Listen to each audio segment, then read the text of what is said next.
Aloha, YouTubers! I have returned once again. Welcome to another exciting, head-scratching episode of Insane Disappearances. Now, I don't know if anyone of you have actually seen the portion of my videos at the end, but there was a quote or a phrase that I put at the end that I actually came up with myself. And what it says is to seeing reality for what it really is for you to open your mind to knowledge unseen. And that is a very, very true phrase, or whatever you want to call it, because I tell you all the time that the unknown is very real. And even though you may not believe it, or you may be a little skeptical, that doesn't mean that it isn't true. So today I have got an interview for you guys that I'm putting together right here, right now, and it is one of my viewers, and she has a very, very, very, very interesting story to tell about some of her experiences. And I want to kind of get into other topics, other than just people who disappear in national parks, because phenomenon has more than one meaning, and it's not just people who disappear in national parks. It's people who have UFO experiences, and if you watch my videos, I have talked about my very own UFO experiences and my ghostly experiences. Heck, I still have them. I haven't had any lately, but I do have small ones, sometimes big ones. But the person that I'm going to be talking to today has had quite a few of them herself, and it kind of reminds me of a guy who has this. There's a documentary about him on Netflix. I think it's called Extraordinary. I can't remember the name, but he was on YouTube. And if you've seen his YouTube video, it's he set up a camera in his kitchen and to record a gray alien peeking into his kitchen through a window from the outside, and you actually see the head of one popping up from below the window and looking inside. This same person has had a lot of experiences much similar to the one that my guest has, and I have her here with me today. Welcome to my channel. How are you doing today? I'm doing good. That's great. Good. How are you doing today? Oh, I'm doing fantastic. Very, I'm having a good time interviewing people who are opening up to their experiences, and I hope that your experience and you wanting to be interviewed, and the woman that I had interviewed a couple of days ago, I hope that will cause other people to open up and want to talk about something that they may an experience they may have had that they may think is too weird for them to talk about. So I guess what we can start with is how did you end up having these experiences, or what was the very first one that you had? Or you could start off with what we talked about last night. With the first, with the experience that you had. Whichever you feel like talking about. Well, I guess I'll start off with my friend, the guy from the college we were going to. My friend who was, like you said, very, very skeptical person. Like, he didn't really believe in anything like that out of the ordinary. Like hearing stories like that. If he didn't see it and he wasn't there, it didn't happen. But he started the college shortly before I did, like a semester before I did. Okay. And he had met this guy there that, well, he said he told me there's something strange about this guy, that he says and does odd things, which coming from him, I was like, well, that's interesting, this is not something he would normally talk about. But he had told me that one day they were walking down the hall together, and he had kind of gotten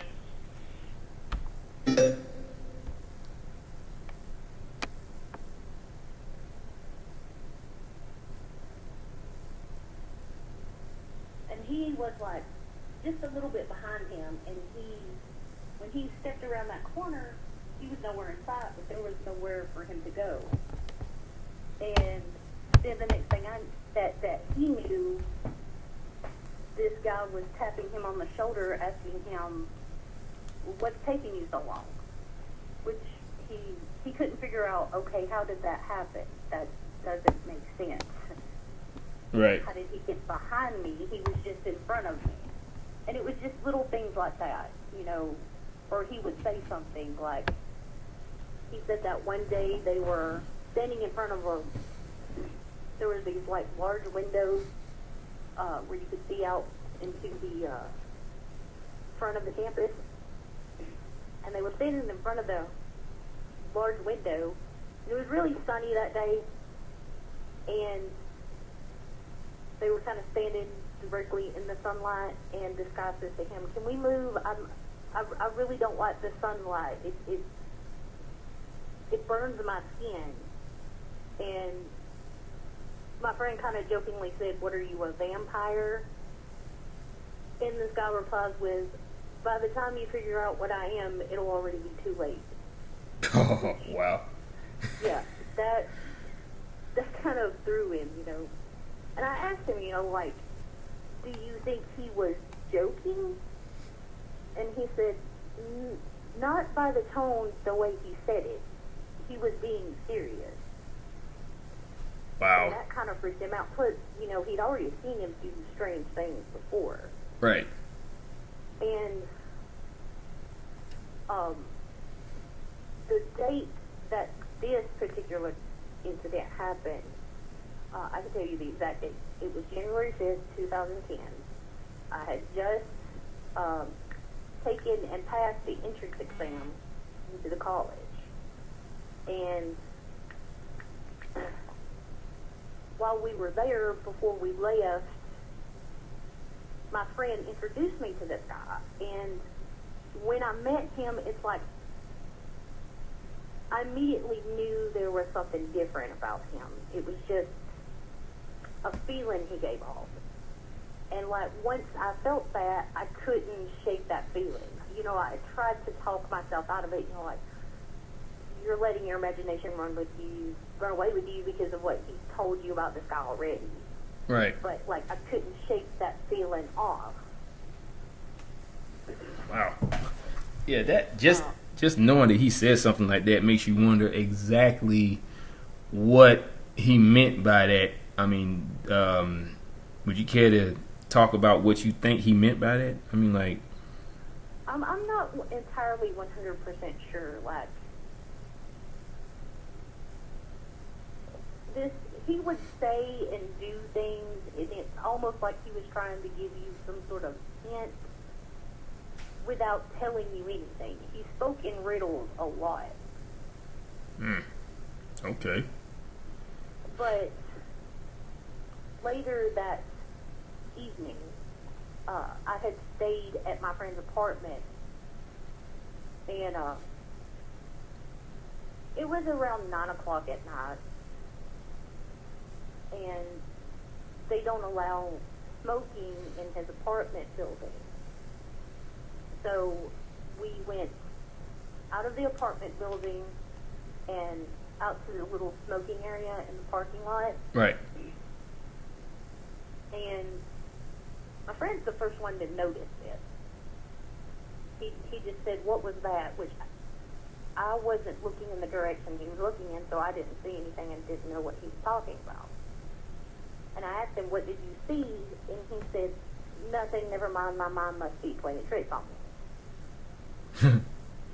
Wow. And then a few minutes later, I saw it. And it was like a streak of color going by, like a blur of something moving incredibly fast, just darting through the parking lot. Which I was like, okay, what was that?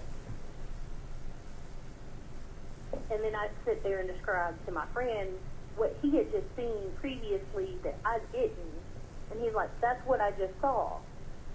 Which let him know, okay, obviously his mind wasn't playing tricks on it. Right. I think too. well, his first instinct was to like, okay, let's go back inside. Mine was, let's go towards it and figure out what it is. And he actually said, are you crazy? And I'm like, maybe, but I'm curious. It's not trying to hurt us. It's just beating around us. Right. I probably would be too. Yeah. I'm very curious. Like, I'm probably too curious for my own good. But, you know, I want to know about things. If I see something and I don't know what it is, I'm the type of person who likes to learn about things. Right. There's nothing wrong with that because I'm the same way. That's the reason why I do. That's the reason why I do this. I do my channel the way I do because I want to know about everything. You know, the strange and the mysterious. So you know there's nothing wrong with that. So you're not alone. Trust me. Yeah. But that went on for about a week of just seeing these streaks of color that would go by. And, you know, the other lady mentioned seeing, like, catch flashes of orange and gray out of, you know, the corner of her eye. Sometimes as she was, you know, she would see it, like it would look like a person, but then she would turn and, you know, nothing would be there. And that kind of reminded me a lot of this because they moved incredibly fast. Whatever this was moved incredibly fast. I mean, it's just a blur of colors. Gray one and an orange one, but there was also white and black. And we kind of dubbed them the misters. We started calling them the misters, basically. Okay. And seeing that went on for about a week. And then one night, we were out in the parking lot, and one of them was streaking by, and then it stopped. Just for a split second, just long enough for me to see, this is the outline of a person. But it looked like they were wearing, like, a hoodie with the hood up. Like, so I couldn't see a face or anything. Well, it didn't really stop long enough for me to register any features other than this is a human shape. And then it took off again. Okay. And, yeah, my friend and I were, well, that time I saw it before he did. And I said, that's a person. And he said, that's not possible. But then a few minutes later, he goes, those are people, because he saw it too. I said, I just told you that. But it was that night when they stopped, and you could see that they were people. Like, they looked like people. You mean as far as like the body of a human? Like they would look like basically people wearing hoodies. Oh, okay. With a hoodie on. Okay. Now, the one in gray was really super tall. The one in the grayish hoodie, really super tall. He was way taller than the rest of them. I would say over 6 feet tall. Maybe taller. But he was pretty tall. Like, he towered over the rest of them.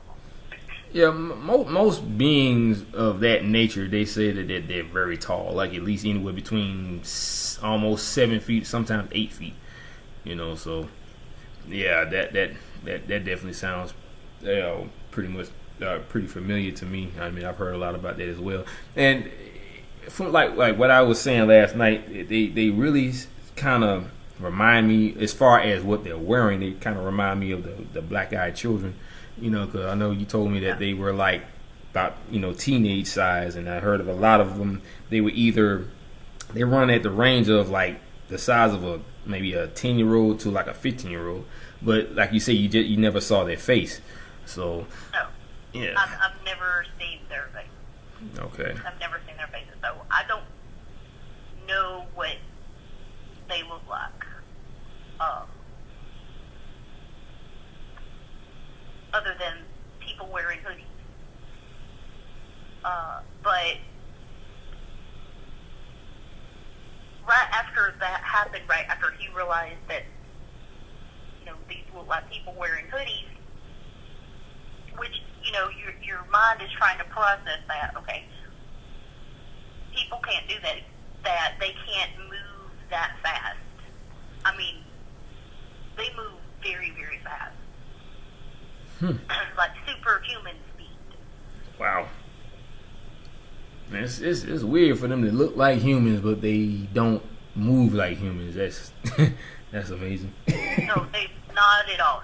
They don't move right. Now, I have a theory about that, but I'll get to that in a little bit later. Okay. Yeah. But he was kind of standing at an angle, looking at the parking lot. He was looking at an angle that I couldn't see exactly what he was looking at. Yeah. But he was looking off towards the end of the parking lot, towards some street lights. And all of a sudden he goes, "Oh my God." And I was like, "What?" And he said, it was basically one of them stopped right underneath the street lights and pulled his hood down. And it was that guy that we went to college with. Oh, wow. And, yeah, he was like, "Oh my God." And he's like, "That's him." And I'm like, "What are you talking about?" It's like, and then he said he just pulled his hood down. He purposely did it. That was meant for him to see, not me. I've learned that they don't do anything on accident. Everything they do has a purpose. Right. Okay. Yeah. Everything they do, it's with a purpose. It's not accidental. So if you see them, it's because they want you to see them. Right.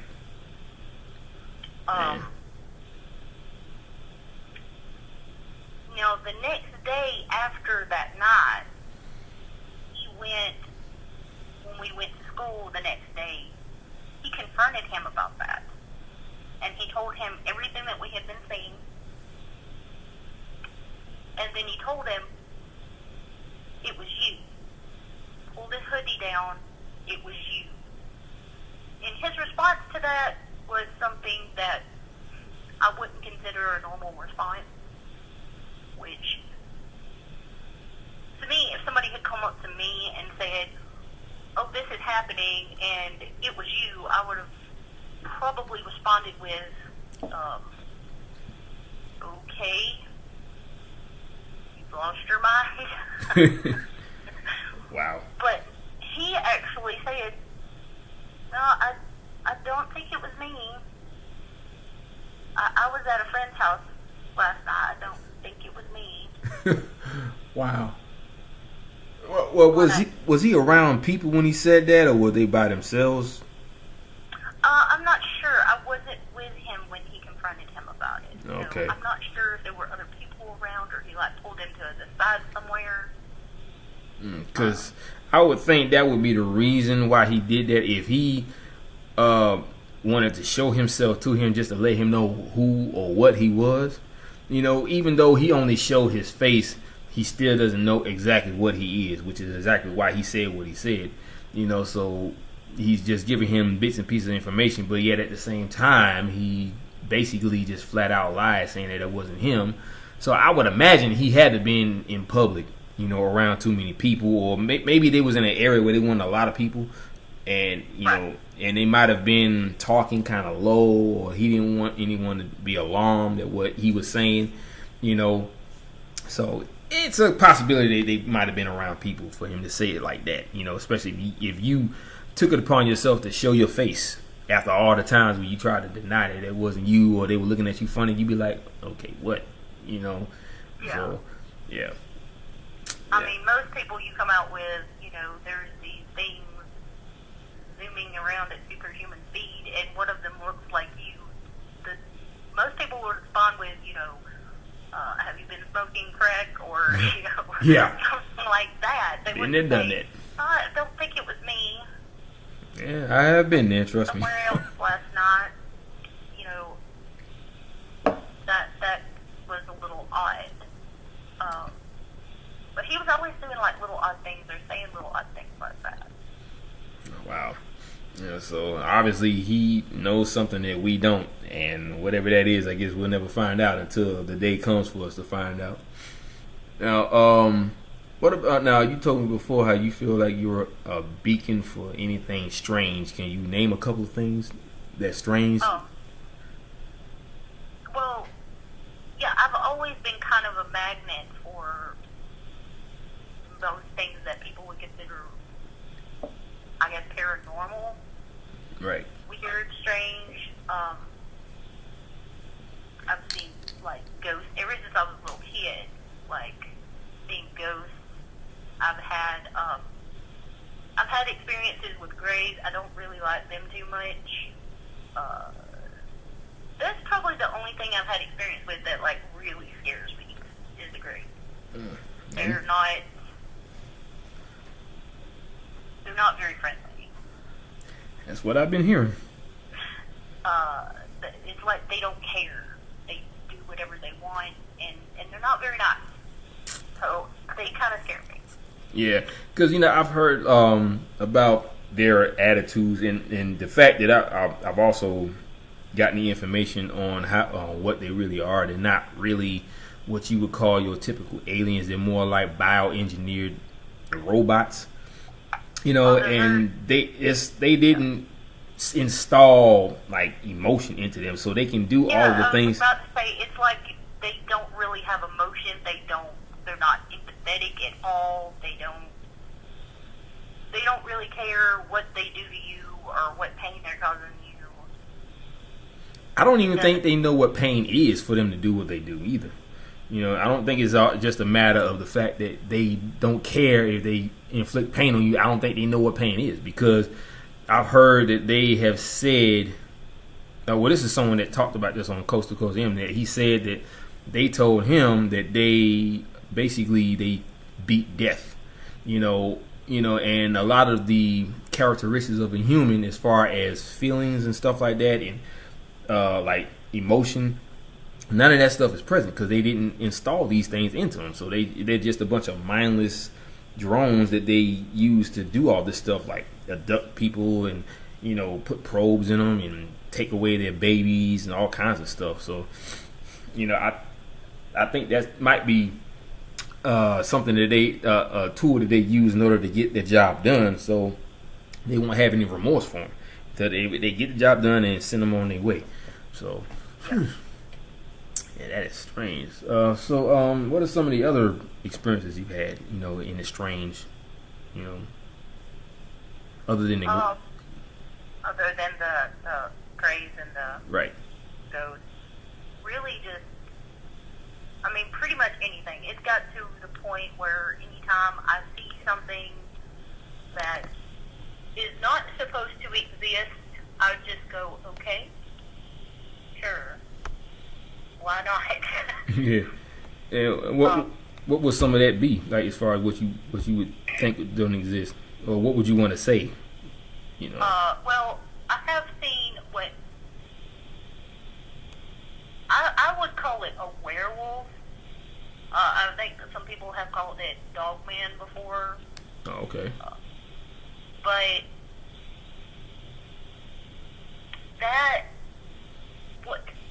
seeing that, I was more fascinated. Like, I wasn't scared at all. It wasn't trying to attack me. I think it was just as fascinated by me as I was by it. And it didn't look anything like werewolves are depicted in movies. It really reminded me of the Egyptian hieroglyphs of the gods, where they have the body of a human but the head of an animal. Yeah, yeah. That's what it like. It kind of reminded me of Anubis, but instead of a jackal, it was a wolf head. Right. Yeah, I'm pretty sure that there's more than one representation of what Anubis may have looked like, or any other Egyptian king. It's bad enough. Well, I'm gonna say bad enough, but I've heard of how they have been depicted as alien human hybrids. Because of the Anunnaki coming to Earth and gene splicing with humans to create these different types of beings. And I think that may be where the head of an animal thing came from. They were probably splicing animal DNA with human DNA.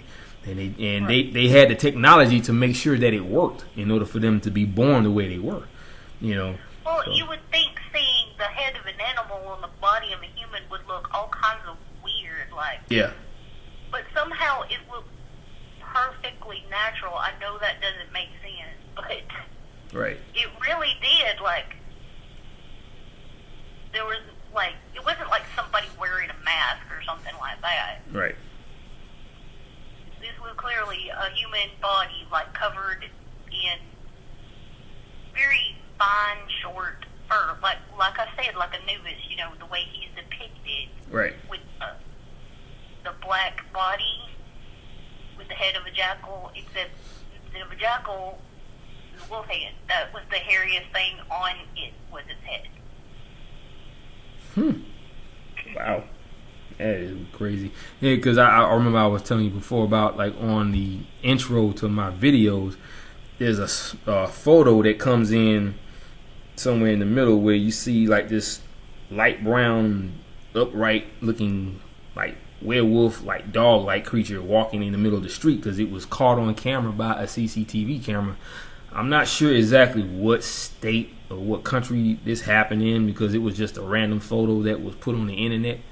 And if you know what CCTV camera photos look like or any other type of security camera photo looks like, I'm not saying that they could easily use CGI or somehow mess with the camera to edit it and put that on there, but it looked real to me.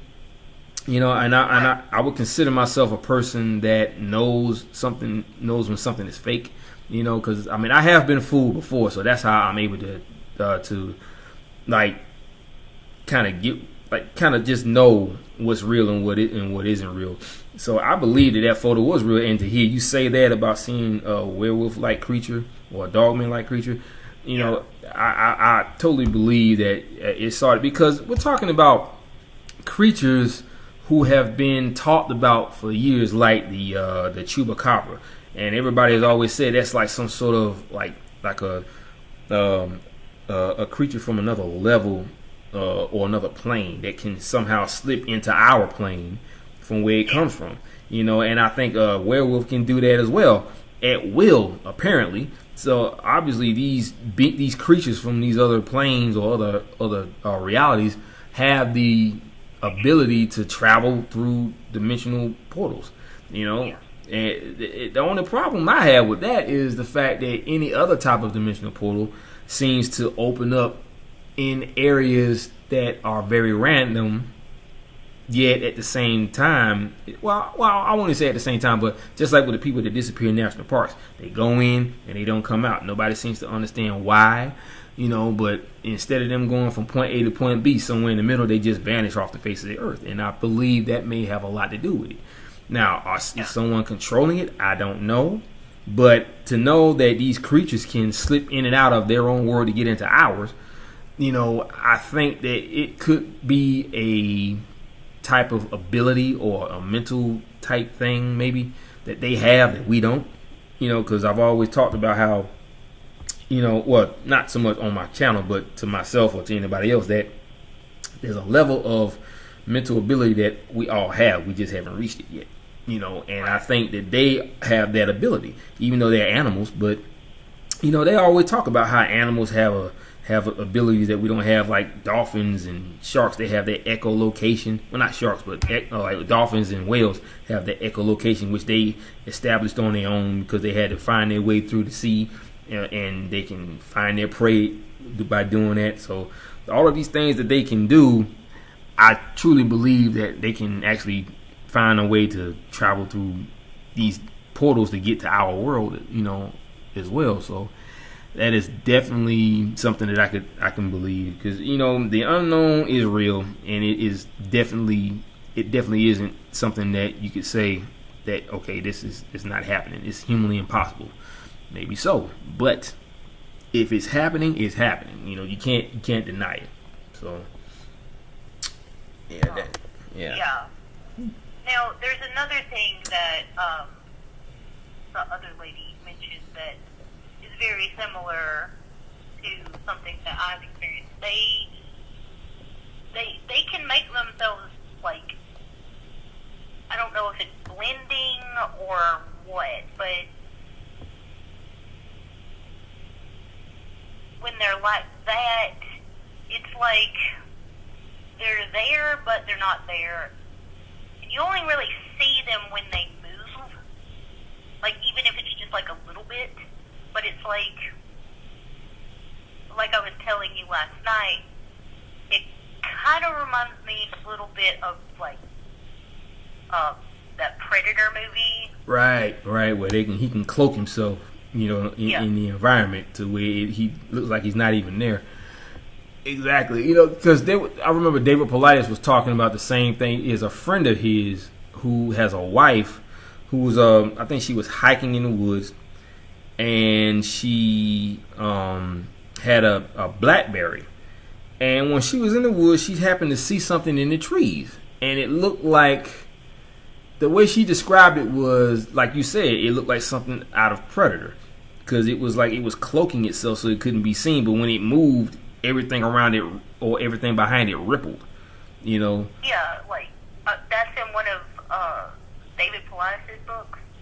Well, it wasn't in the books. It was just a friend of his. I can't remember his name right now or his wife, but I think that friend of his told him the story. He didn't ever. I don't think he ever put it in a book, but he has talked about it numerous times on Coast to Coast AM. And like I said, I wasn't aware of that. Yeah, I actually looked up his wife, and she's a very avid hunter. And I think that's what she was doing. She wasn't hiking; she was hunting. And she that's when she saw it, and she took a picture of it with her BlackBerry. Her husband took it to the phone company to get it checked out, and he said that there is no way no way that she could have taken this picture.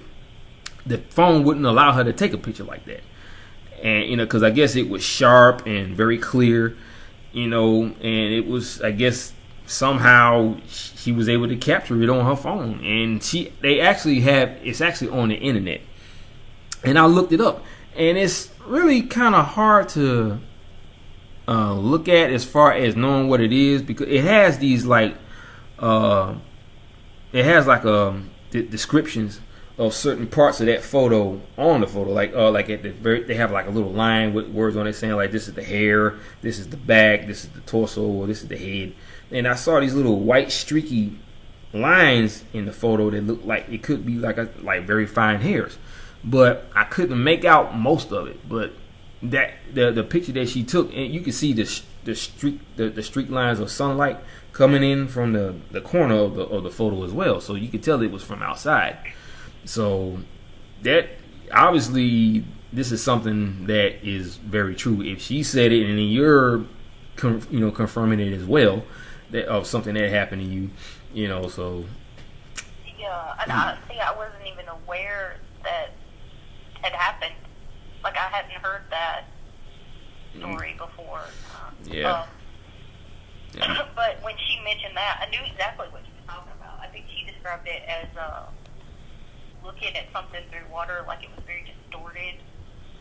But yeah, it's hard to describe unless you see it yourself. Like, you can see it, but you can't see it. Right. I know that really doesn't make sense, but well, it makes perfect sense to a person that has an open mind. So,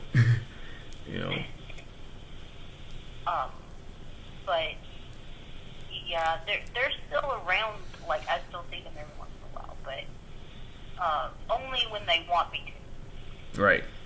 Like I was telling you last night, I'm not exactly sure what I did to get them interested in me while they're around me all the time.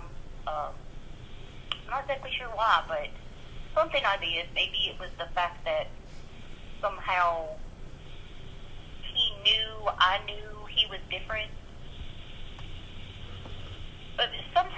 almost like they're playing with you, like they're,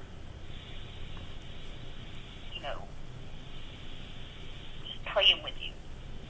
Like they'll do little things that, Right.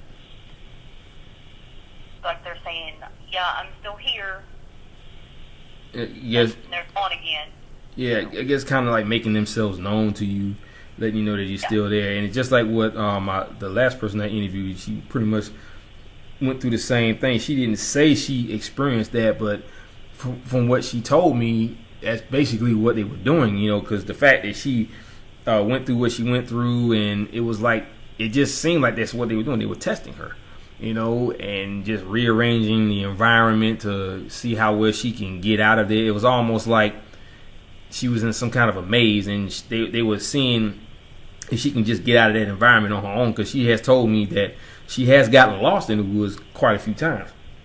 But, she has actually found her way out of it. So, and I think they knew that, but they just wanted to see how well she could do that if they just really messed with her to see she had the instinct to lead herself out. And obviously she passed. There's another thing that she mentioned, that that feeling of when in one of the videos where she was like, I don't know why, but I can't go this way, and she like turned around and ran back. Right. That feeling, I know exactly what she's talking about, because they have a way of letting you know if you get too close to one of them that, yeah, you need to turn around. It's like this, it's this feeling that comes over you like, okay, you don't want to disobey this feeling. It's like when you get that feeling of you shouldn't do something, it's kind of like that, but way more intense. It's like it touches some primal part of your brain where it's like, danger, run away. Right. So I knew exactly what she was talking about with that too, because I've experienced that. If I've ever gotten too close to one, whether I saw them there or not, I knew that the moment I got that feeling, okay, I need to back up.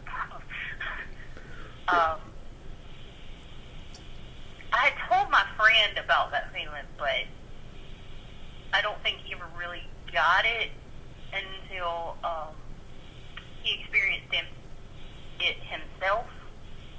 Oh, okay. Which that really messed with him. What happened? It was Christmas night, and we've probably been seeing them like sometimes off and on. It wasn't like an every night thing anymore. It was like off and on, but it was pretty frequent. Like maybe every few weeks or so that we kind of see them go by or whatever, or make themselves known, just kind of step out of nowhere and like, hey, I'm here. But this was Christmas night, and he had just gotten back from having Christmas dinner at his grandmother's house. Mm-hmm. And he pulled into the parking lot and got out of the car, and the apartment building that he lives in was like one of those apartment buildings where you have to go inside a building to get to the apartment. So, the front door is locked with a key that only the tenants have. Right. He was walking towards the door to go into the apartment building, and all of a sudden, every light in the parking lot, like the street lights, every street light in the parking lot and in the vicinity just went out. Kind of plunged the whole parking lot into darkness. But he knew it wasn't like a power failure because the lights of the building were still on, and he was kind of standing there trying to figure out, okay, what the heck is going on? Why did all the street lights just go out? And then a couple of seconds later, they came on, and two of them were standing there in front of the door to the apartment building. And he kind of got a little courage at that time and was like, okay, I'm tired of this. I want to know what's going on. Why are they here? You know. So he goes marching towards them, gets maybe a couple of feet from them, and one of them holds his hand up, kind of like, stop, and basically said, that's far enough. And he said he stopped for two reasons. One, because he actually said something to him, which has never happened before, or since then. And two, he got hit by this feeling of, you don't want to disobey me. Wow. And, yeah. He's like, he said he stopped and kind of lost his courage there and was kind of like, okay, what do you want? Very respectful at that time. No longer okay. So, but he said, okay, what is it that you want? And whoever this person was said,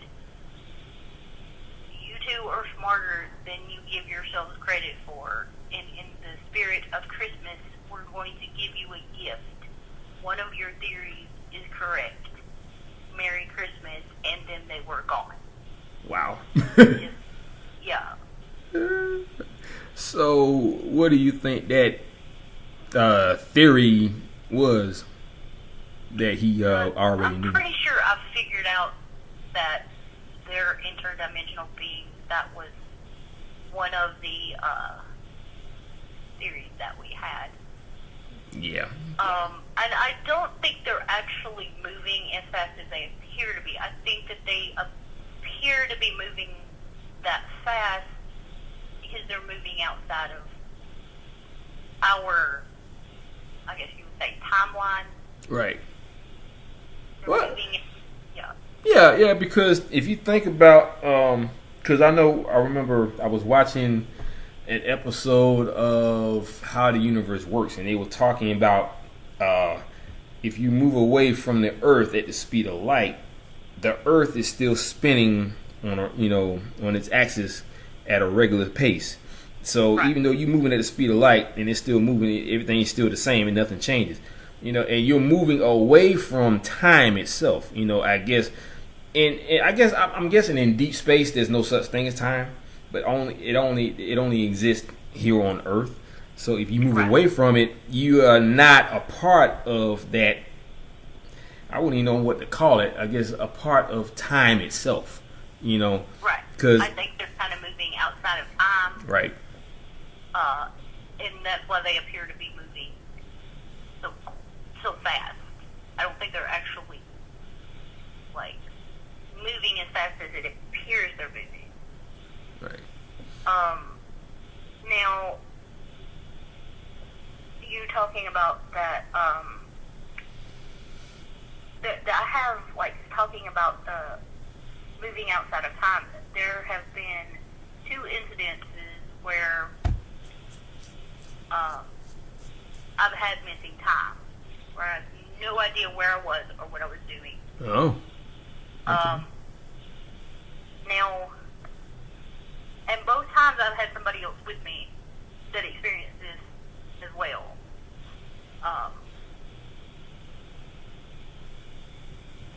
The first time was with my friend. We had he had just come to pick me up from my house, Okay. and the road that I live on, it takes 15 minutes to get from the end of my driveway to the end of the road that I live on, where there's a stop sign that kind of you can either go left or right after that. There's no straight option, so I guess you would say fork in the road. Right. But he come in to pick me up, and we had gotten just past the house that is across the street from my house. Okay. And I couldn't find my cell phone, and I told him I can't find my cell phone. So he pulled off onto the side of the road, and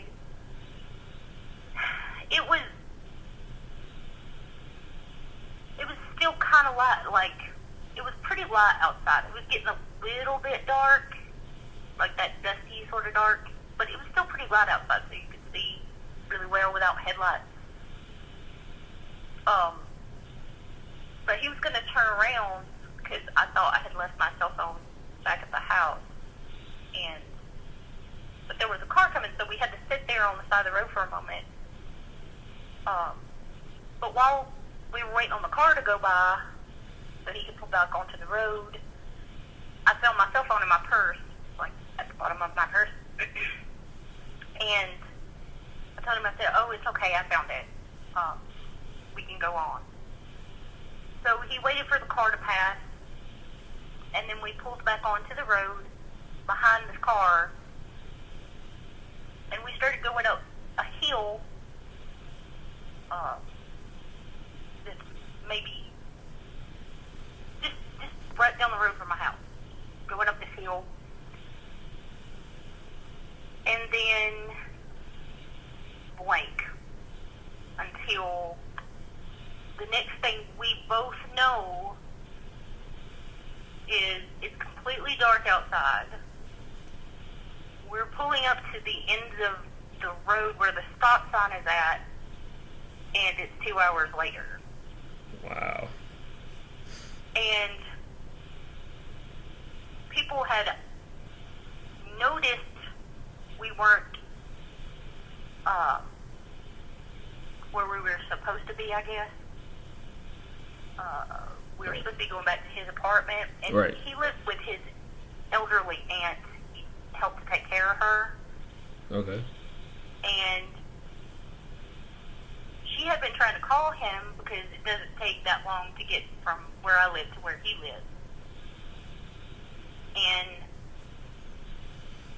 she couldn't get him. And my mom had been trying to call me because I was supposed to call her as soon as I had arrived there to let her know I got there safely. She couldn't get a hold of me. It would go straight to voicemail. So I have no idea where we were. We obviously were not going down my road for 2 hours. Doesn't take that long to right. go down this road.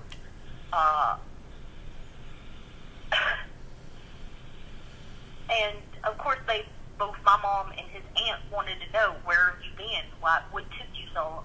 Neither one of us could answer that question. Wow. We had no idea. It was just not there. There's a blank there. Yeah. I don't know if we went somewhere else or we pulled over and something happened. There's just nothing. Yeah, well, from all the UFO files that I've studied, and especially when it comes to abductions, I've learned to understand that missing time is actually them either using time travel, which I know from what you said, it's not, that time travel is not real. But what they're doing is they're wiping out that portion of your memory. You know, from the time when they did what they did, or at least when you, let's say you was standing outside looking up at this light that was in the sky, and all of a sudden, bam, you're still standing there, but there's nothing up there. So they wipe that entire portion of your memory out, and the only thing you have is you standing there looking at a light, and then all of a sudden, boom, you standing there looking at nothing. So that memory is completely wiped out of your mind. Or it could be somehow they're, you know, using time travel, you know. That was one of the theories from what I heard. They're using time travel, and what they're doing is they're bringing you back to that point where they first found you to make it look like nothing ever happened. You know, that was one of the theories too. But the mind wipe, I think that is more conducive to what happened to you, because I've heard that way too many times, as far as, you know, why these people don't have a memory of their experience when they've been abducted, even though they know they were. So yeah, they obviously didn't want you to know what they did to you, you know. But there's always signs like scoop marks in your in parts of your body, or you may feel something under your skin, and then when you find out what it is, it's like some sort of probe or a tracking device where they can find you, you know, and keep doing it until they get what they want from you. You know, it's so much to that. It's ridiculous. You know, but it's coming down to the last minutes of this interview. Is there anything else you want to tell me as far as what you feel the public should know about your experience?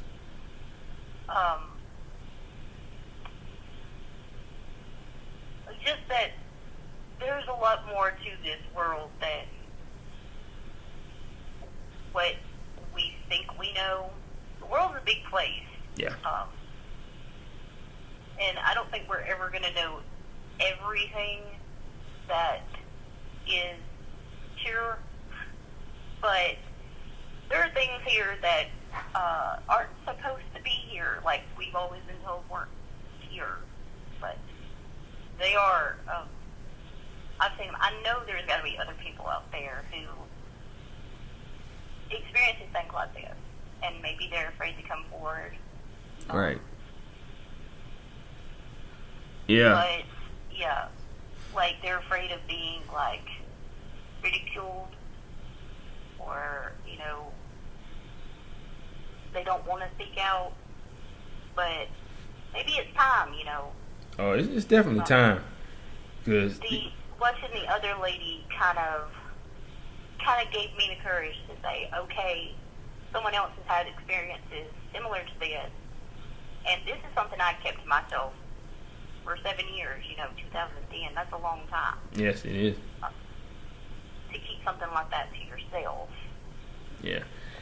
Hey, I'm so glad that you did have the courage to want to do this interview and tell them your story.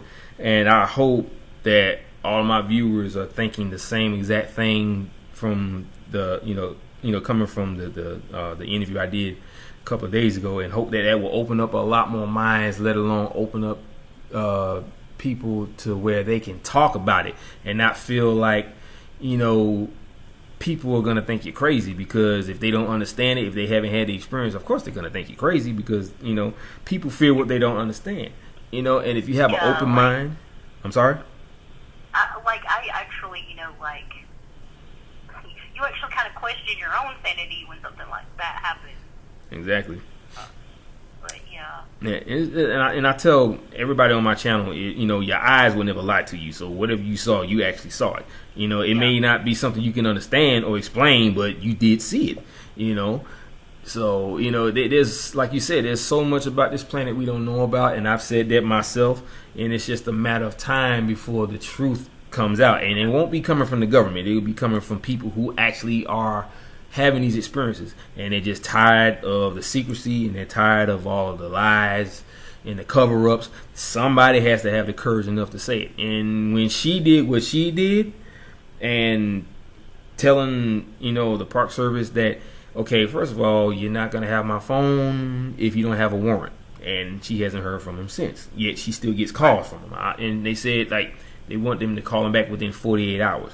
So I think. Yeah, I'm pretty sure they're trying to do damage control on that, but it's a little bit late. Yeah, especially now that. Sorry out there. Oh, exactly, and that's exactly what I wanted to do. I wanted to, break open that. I want to break down that wall so they'll just, realize that okay, people know, so you're gonna have to do something about it. They can't do nothing about what's happening, but they can at least let people know to be careful and tell them what they need to do, and just tell the parents what really happened to their kids or their family members, which is what I'm trying to do myself. That's the reason why I have this channel. That's the reason why I talk about what I talk about.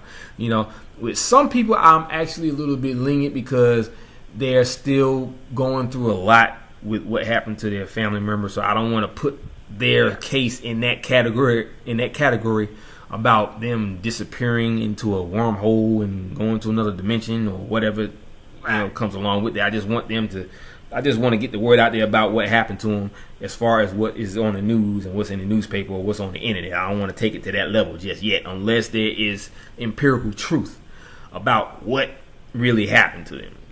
So right, and I think that's the hardest thing for the family. Yeah. Not knowing what happened to your loved one. Yeah. Just never having that closure. Exactly. So hopefully my last interviewee's words will help them understand what might have happened to their family. So But yeah, I want to thank you guys for coming out to watch this video. I hope you like it. And if you are one of the few or one of the many who has a very incredible story to tell, an experience that you may have had in a national park or with an abduction experience, if you feel like you want to talk about it now, if you've been holding it in for a very long time, you are not alone. When you come to this channel, we will back you up 100%. This is what my channel is all about. People with an open mind. So if you got a story to tell, all you got to do is send me your information. My email is in the description box below, and just shoot me some information. I will call you and set up an interview with you, you know, so that you can finally get this off your chest, because it needs to be said. These things need to be talked about so that the government will try to keep covering up, trying to say it's not real or you were hallucinating, or they try to shut you up. They don't have that right. They may act like they do, but they don't. You have rights too. You know, that's why they have, you know, the amendment and all this other stuff dealing with, you know, our rights. You know, so you know what to do. Do it. Don't be afraid. That's what my channel is for. It's for the ones that's not afraid to talk about something that's strange or weird. Okay? So, you know how I do it, guys. You know how I end it every time. Aloha, mahalo, and ahui. See you later. Peace.